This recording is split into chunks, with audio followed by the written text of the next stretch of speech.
Hey, Louis Bode here for Cedo Group.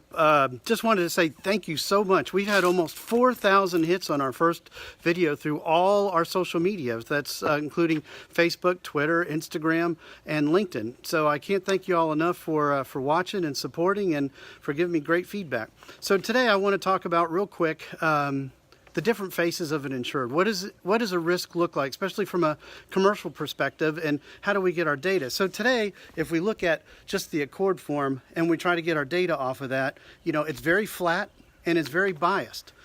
So why don't we look at what do we mean by that, and how do we get external data from outside sources to bring into our data on the application so that we can get a better perspective of our risk.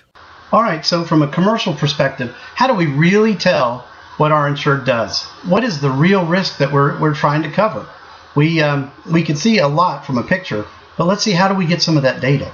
So there's all kinds of data that we could look at, and we talked about that when an insured fills out an application, it tends to be biased and it's just kind of one-dimensional. It's basically the interpretation of what they do to their agent and putting their best foot forward for you to look at as a risk potential. But does it really give you the whole picture?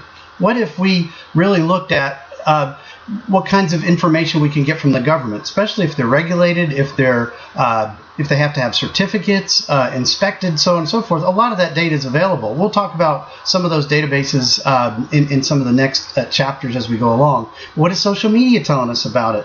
What does their website say? What is keyword sentiments that we could derive from those sites and such that are telling us what they really do? And what are they trying to get out of their potential customers? How are they advertising themselves? There's a lot of things we could find out about who this risk really is, what they really do, based on just the fact of how they're trying to advertise themselves. So now that we can see that we can get kind of a 360-degree view of what it is that we're really trying to write as a risk potential, you can see that these data sources, which could represent hundreds, just in these little 4 boxes alone, hundreds of sources that we could pull in and try to find out some real exact information on this potential risk. So next time what we'll do is we'll look at how do we connect the dots from some of these databases to some of the keywords that we're trying to do, or maybe some risk ideas that we have, or some data storytelling that we're going to have. So we'll look at this type of thing a little bit more detail next time.